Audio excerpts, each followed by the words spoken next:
Welcome to the Pathless Travel Podcast. This week we feature the CEO of ADEC, Chris Kingsley.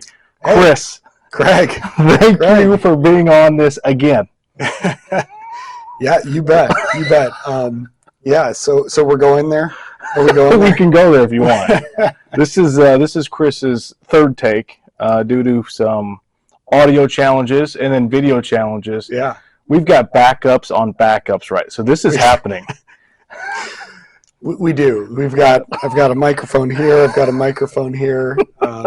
We're well covered, but no, looking forward to the conversation. Again, well, my new first question for you. I've had to create. This is the third one now. Yeah. If time and money were no object, what would you be doing with your time? As a position, as a job, what would it look like? That's a good question. So I always say that when I grow up, I want to be a commercial airline pilot. I don't know why. That's just nice. that's I've always. But honestly, as corny as it sounds, I'm really in a job that I enjoy a lot. It's a job that I feel like I connect with. I feel a passion for, and it kind of activates interests of mine and skill sets of mine in a way that's pretty fulfilling. So I'm pretty happy with what I'm doing. So commercial airline pilot or CEO of ADEC? Well, you've got some history here. You've now been the CEO for under 2 years, correct? Right. Yeah. It started at the beginning of 2023. Okay. Yeah. And just talk to us about just the history that you have with the organization. Yeah. So, grew up around ADEC. So I grew up in Elkhart. My dad worked his whole career at ADEC. So he would have started there in the early 70s. Worked there 40 years until 2012. He worked in the employment side of ADEC. So really worked at getting people employment opportunities actually through our ADEC Industries site in the Industrial Parkway in Elkhart. So he would go out to companies and try and get contracts that could be performed there at that site where ADEC was providing a lot of employment opportunities for people with intellectual and developmental disabilities. So grew up around that, worked a couple summers in that environment in high school and in college. And really developed a love for this type of work. And talk to us about this type of work. So what is ADEC? What do you do? Who do you provide services for? Yeah, so ADEC is a community-based nonprofit organization that provides services to people with intellectual and developmental disabilities. So our mission is we proudly advocate for and serve people with intellectual and developmental disabilities so that they can live lives full of informed choice and possibility. It's based on the vision of founding families in the early 50s who had a vision for a better life, for a more connected life, for a more fulfilling life for their loved ones with intellectual and developmental disabilities. And really had a vision for focusing more on possible, on ability, than on impossible and disability. Mm-hmm. When we work with people with these intellectual and developmental disabilities. So, ADEC does a lot of things. We perform a lot of services. There's a lot of technicalities. We're spread over 2 counties. We have 8 different service types. We employ 365 people. We serve 800 unduplicated individuals on an annual basis. But what it all really boils down to is that vision I just told you about that the founding families had. So it's all about that better, fulfilling life for the people that we serve. Yeah, so going back to our first interview, one of the questions I had was, what's next? And there's been a lot of things that have happened from that time to today. So talk about just kind of what's happened and maybe what is on the horizon for ADEC. Yeah, and so, very recently, in fact, I think just 2 weeks ago, we purchased a new facility on on Middleton Run Road in Elkhart, and it's an old disabled American veterans facility actually that we're going to be fully renovating to offer programming out of, and we're really excited about the facility. It's gonna offer both some day programming, a skills and training center that's focused on employment skills for people that we serve, as well as some therapies programs and summer camp. It's going to be a really good spot for our services. We're able to design that, kind of taking a lot of learnings from these programs and putting them into practice there. But then also it's on the public transit line, which means we can do a lot of training around the use of public transportation systems. Transportation is one of the biggest barriers people we serve face. But it's also really designed for the future, because the work in our industry, there's a real focus, and we've had this for a long time, but on getting into the community. Do as much as you can in the community. And so this facility is very conducive for all the pickups, the drop-offs, the transportation operations that help you spend as much time out in connecting with the community that we live in as possible. So we really see a world where 3, 4, or 5 years down the road, you're going to see smaller and smaller groups in those facilities, which are still incredibly important. While you've got other people, out at particular sites in the community, learning job skills, volunteering, interacting. So I think it really represents some of the future of where we're headed. It will allow for growth for us.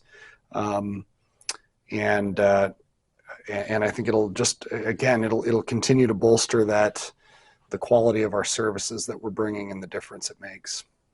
Well, you've been the leader here for a little over a year, but you've been in a leadership role for quite some time. Why leadership? Well, for me, it's it's as simple as I'm called to it, and I think all of us, developing leadership skills is a worthy thing to do. It's a worthy cause. That doesn't mean that everyone's called to lead an organization or even a small group for that matter. And of course, there are different ways of leading, influence, position, hopefully no matter where you're at, you are using influence and truly kind of, motivating and inspiring as you lead. But for me, I've very much felt that as a calling on my life to grow as a leader. I see that as part of my commitment to try and live up to what I've been created for. Part of my faith, is to really seek to walk the path set before me. Yeah.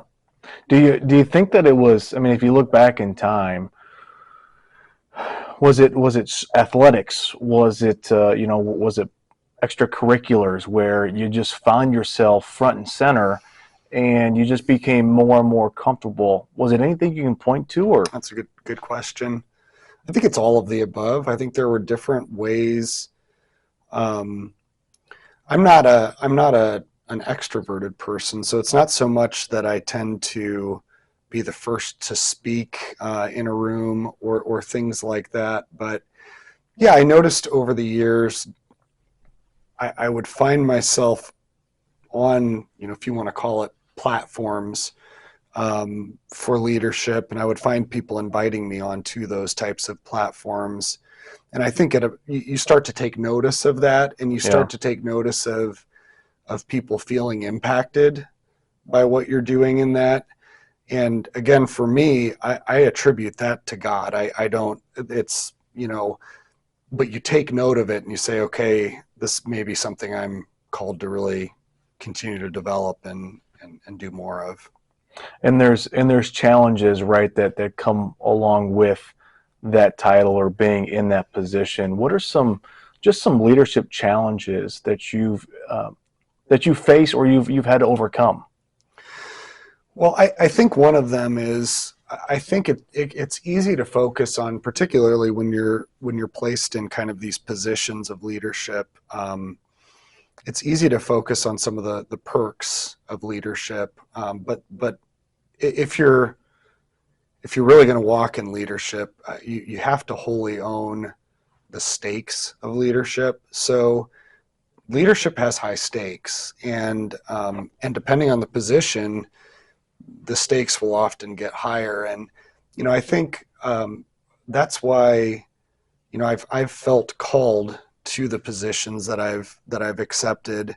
But I would never advise somebody to just for the sake of a position to pursue it. I think the stakes are real. You realize that as you make decisions, they're going to impact people. So I think that's one of the big challenges of leadership. There's other challenges. I mean, you recognize that when you're a little bit more visible and you're making decisions, you know that people are discussing their takes on those things. So you have Right. that dynamic that you have to kind of own. So there's just some pressures and some stresses that can come along with leadership. And I think a person who's really seeking to, I'm going to say, to lead as unto the Lord is really going to embrace those things and try and live up to them. Yeah, and you're leading an organization of, you said, over 360 employees. Yeah. That's a lot. A lot. What do you do to keep yourself mentally, physically, emotionally, spiritually sharp? Well, let me say one thing. I have great leaders in this organization, so that's a huge key. So some of what keeps me sane and healthy is not what I'm doing, but what they're doing. And hopefully what I'm doing is supporting what they're doing. So Right. that's, I think a big piece of leadership is it's not a one-man show. It's, it's a team approach. And the more a leader serves and invests in the people around them, the more possible it is to have some balance. But I think there's some boundary setting that you need to do in any role. There's kind of some lines that you set up that you say, I'm not gonna cross that line. There's kind of there's a pace to progress. If you're leading, you're thinking about where do you want to go, where are we headed. But if you think you're going to get there tomorrow, that may not be realistic. So part of leading, I think, is understanding that we're going to do the next right thing. Right. We're going to keep making steps, and it's going to take us toward a goal that we have in mind. So are there other books that you would recommend to leaders to help navigate some of these challenges of leadership? Well, let me say a few favorite books. So these are not all completely directly leadership related. We've talked before about, both of us love Man's Search for Meaning, which is a Viktor Frankl book. I think one of the keys from that book that I would point to as it pertains to leadership is, he says, basically don't ask life kind of to what it owes you, but instead ask yourself, what do I owe? Right. And I'm not getting the quote exactly right, but it's a really good way of phrasing. We're here to perform a purpose, not to be served. I think I love The 7 Habits of Highly Effective People by Stephen Covey. I think it's a great book for personal development and for leadership development. I think Good to Great by Jim Collins is one of the best business books I've read. There's a lot of others I could mention. Crucial Conversations. I can't even remember the names of the authors. It's a group of authors that wrote Crucial Conversations. Really good business book. But I think, I was talking with my son the other day, and I just asked, what do you think, to be a leader, like, what do you think's important? And I loved some of the things he said. I mean, I think this comes through in books, but you have to want to serve people, and you're not going to be a good leader if you're not interested in serving. You have to love as a leader, and that's a big word, but it's a true word. You have to you have to be somebody who really does have people's best interests in mind. It doesn't mean you get it right every time. So, and I think the books that I mentioned, a lot of them would kind of take you there. Jim Collins, his idea of a level 5 leader, is somebody who walks in humility, but also kind of a fierce passion for that goal. So oftentimes a person who maybe isn't the most charismatic person in the room, but is a person who shows up every day to take steps forward toward something that they have in mind. Two-part question for you. Was there a favorite piece of advice that you received growing up that was a catalyst to your growth, and then also, or even that you just hold on to today? And then what advice would you give to a younger you? So the best piece of advice that I got growing up was actually, I don't remember it ever being expressed to me, and this is just what left an impression on me, is I watched my dad get up every day, go to his job, love his job, come home for his family, be present for his family, serve. I mean, man, I would go into the workshop, the ADEC Industries workshop, and he would be greeted with so many smiles and people who, clearly had such a respect for him.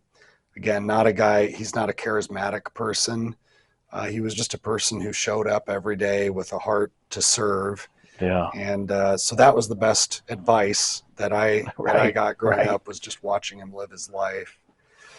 In terms of talking to a younger me, I think, you're young for a reason. So the first, what I want to say is that I would tell myself, hey, slow down just a bit. Like, watch how God has plans for you. What life plays itself out, and don't get too in a hurry to get somewhere. On the other hand, I think that's also part of how we're made, is when we're younger, we're running hard after stuff, and there's a purpose in that as well. So I wouldn't want to tell myself that too strongly. Frankly, my younger self wouldn't have believed it anyways. Right. But I think there's, patience is it's an important thing, because life has phases, and some of them are hard phases, and it's hard to imagine what something different would even look like. But that doesn't mean something different isn't still there waiting for you. So I think, here's my answer. It would be, face today, do the right thing today. What is today calling you? Right. What is today presenting you with? Be obedient to today. Tomorrow will start. It'll take care of itself if you're obedient to today. Don't be in such a hurry to get to 5 months from now, 10 years from now. Just do today, and then you'll get there. Well, let's talk about this collision of all those words that you just said right there. So you're running fast as a younger you. Even today, we've got to be reminded to be patient. But then also the growth that happens with running into those situations where it's failure. Do you have a favorite failure based upon what you had just said? Maybe the experience you ran into. Boy, I have a lot of failures. I think there can be an unneeded level of anxiety that a person can kind of hold when they're so driven toward growth or an idea or an ideal and it's not that I constantly experience this by any means, but there are times I can look at, and so that would be one kind of symptom. When it comes to failure, I think I do have favorite ones. I remember a particular set of meetings I was doing as a missionary in Ecuador with a couple of different ministries. And there was some dynamics that were playing out there, where I was a little bit over my head. And there was a particular meeting I remember that there were some things coming to a head in that meeting, and I didn't manage those dynamics very well. And I remember how acutely aware I was of having let people down after that meeting. And that was one of those moments, kind of a breaking moment for me. Now I still have relationships with the people involved. It's not like we broke it, in fact, I probably in some senses overplayed, the damage or whatever from that. But I just remember being really acutely aware of it. And I think one of the lessons I learned there was, you will make mistakes. You need to operate in good faith, but you will hurt people. If you're going to lead, you have to be. So in other words, I had the opportunity there. What I could have done is said, well, I'm just no good at this. I'm not cut out for this. Look at this. I didn't handle this meeting well, and people were affected by that. But I don't think we have that luxury. If you're called to leadership, you have to take those hard lessons and then try and apply them in some way, so that your next mistake is a different mistake that you can learn from.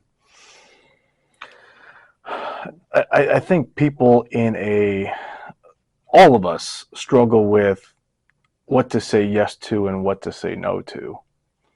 I'm sure you've dealt with that as well. Do you have a lens in which you view opportunities to be able to say yes or no?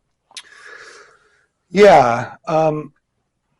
I think there are, and I think there are seasons for that as well. I think I've had some seasons where I say yes to a lot of things because I just feel like it's a growth season, and you can just feel like I need a lot of challenge, and that and that the timing is ripe for a lot of challenge to take some things on, and then I've had other seasons where you recognize, I really need to manage my commitments pretty carefully. So I do think it varies from time to time, but I would say certainly at this stage, as a parent of young children, a husband, somebody who's involved heavily in church, leading a nonprofit, I'm pretty careful with any other ongoing commitment at this point. And I think my lens would be, I just have to feel a real strong calling to it. So I think there are times where you there can be periods of life where it's kind of like, well, my bias is yes unless it's a clear no.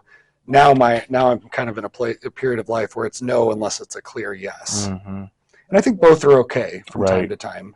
It's a matter of seasons.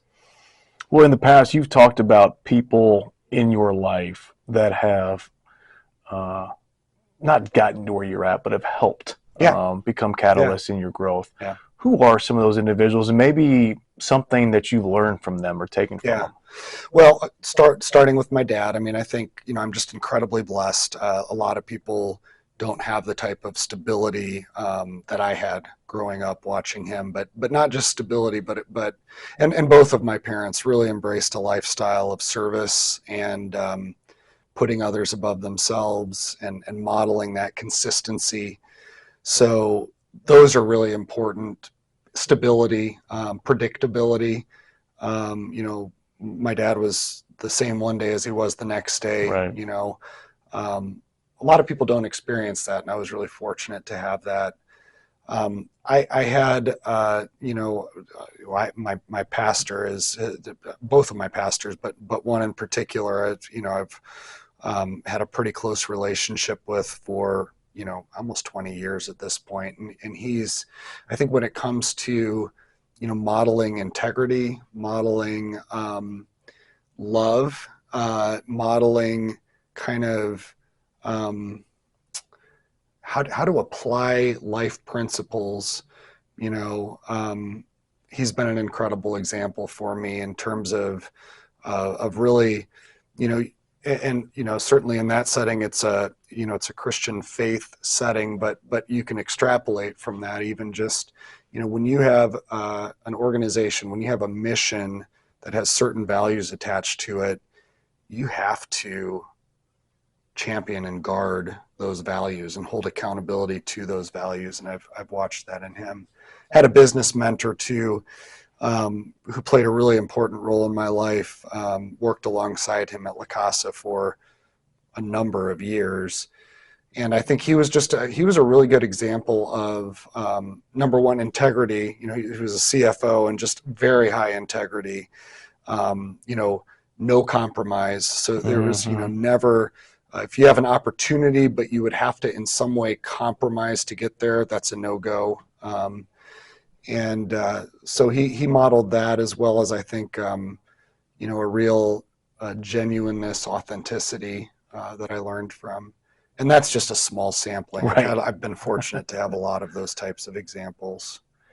What's one of the most worthwhile investments that you've made over the course of your life? Reading.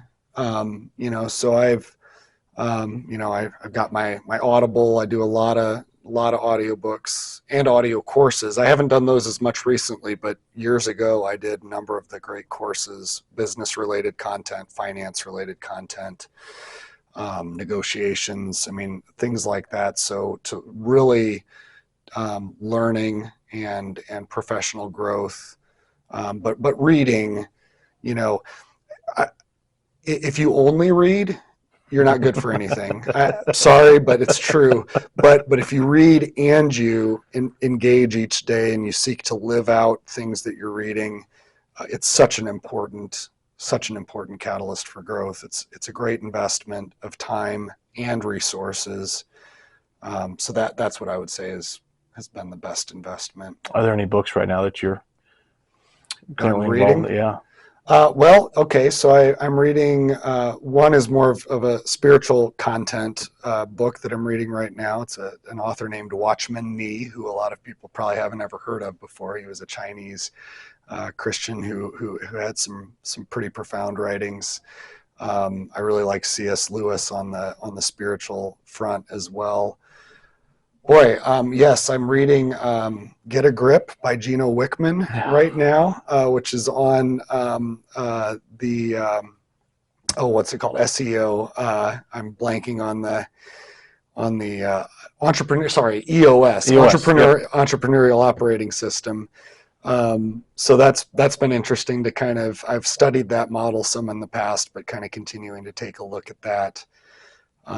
There's one other book that I'm reading right now, and it's terrible because I'm losing what it is. I find it fascinating that individuals just rotate books at one point in time. I know the other John one. Morningstar does that. Yeah, I'm going back through Atomic Habits by James Clear. So that's another classic book. I think really good book. Atomic Habits. I recommend that. I've talked to people before who say goal setting is great. But another thing you can do is if you can identify and build habits that lead to, that inevitably will lead you in the right direction, that is in some senses a more steady and manageable way of heading toward goals. And I've found that to be true, is adopt good habits like reading regularly. They're going to start to take you in good places. Yeah, I think you start to find more kind of joy in the journey. That's right. Yeah. Yep. Okay, 2 final questions for you. All right. Billboard Message. Yeah. This is the third time that I've had to come up with a Billboard Message. I don't remember the previous 2, by the way. So I do, but I'm going to go with my second one again. You know, and whatever your faith background is, mine is the fear of the Lord is the beginning of wisdom. But whatever your faith background is, I think understanding that we're accountable to something greater than us is really important. And so what I mean, you know, that that's that phrase, that scripture, the fear of the Lord is the beginning of the wisdom. It embraces that sense of I'm accountable to something bigger. I owe something to this existence that I've been given, and I'm responsible for that, and I want to live my life in a way that kind of lives up to what I'm called to. Mm-hmm. And then, what is one of the kindest things somebody's done for you? One of the kindest things, oh man, I think my love language is words of affirmation. While I don't necessarily have one, I think when people give me those words of affirmation, I think it means a lot. You know, people talk about sometimes leadership can be a lonely place, and there's truth to that. And so there are people who will at times go out of their way to say, boy, I really appreciated this. Mm-hmm. I really appreciated that. And that always means a lot to me because, you know, you're also aware that not everybody appreciates things. Right. And sometimes you're often aware of kind of your own shortcomings. So I think that's always a form of kindness. It's a very easy form of kindness that people can show. And particularly for somebody like me whose love language probably is words of affirmation, that always impacts me.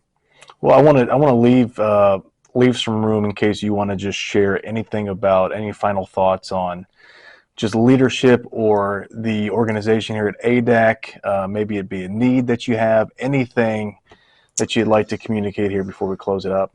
Yeah, I mean, and I'm just, you know, and this is from the bottom of my heart. I am so honored to be a part of ADEC. I mean, this has been a great organization for a long time. It's a 72-year-old organization. It had, you know, major attention and investments from, you know, real movers and shakers in Elkhart County as it grew. So we really, our community benefits from all of that attention put into the cause that I mentioned of, hey, we can support a really a good life. We can provide these supports for people around us. I mean, you know, who have these intellectual and developmental disabilities. You know, they didn't choose those, but they're an absolute blessing to us. We learn from our work every single day. Mm-hmm. You know, from the work that we do in this field. So, you know, yeah, do we have needs? Absolutely. I really do invite the community to continue to come alongside us, to volunteer, to donate to our mission, because that'll only make us stronger. But I'm truly, you know, I'm fortunate to be in this position, but I've for a long time been an admirer of ADEC. I'm still an admirer of ADEC and the work that we do. I think it really embodies some of the best in humanity, this idea that, you know, we're going to take care of each other. Mm-hmm. So I think that's alive and well here, and I'm thankful for it. Now, in terms of leadership, I just think if people want to be leaders, I really love Stephen Covey, and you can find this in the 7 Habits, but his distinction between the personality ethic and the character ethic. Read about that. I would encourage people to think about. So in other words, you know, don't get so good at saying all the right things. You don't have to have this great brand to be a leader. Think about actually being a leader. Think about how do I need to develop my heart? How do I need to develop my mind? Think about, do I truly love the cause that I'm leading? Do I love the people that I'm leading? Do I truly want to build them up? Do I truly want to serve them? Because if you're having trouble answering those questions, I don't care how good you are at stuff. I don't care how many talents or gifts you have. Don't lead yet. You're not ready. It's a work of the heart, I believe. Well, thank you for sharing that, but then also all that you've included into this episode. It's been it's been good. It's clear that you are a lifelong learner, and people around you and this organization, this community, is benefiting from it. So thank you so much. Appreciate it, Craig. Yeah. Well, that's it for this week's episode of the Pathless Travel Podcast with ADEC CEO Chris Kingsley. Until next week, have a great day.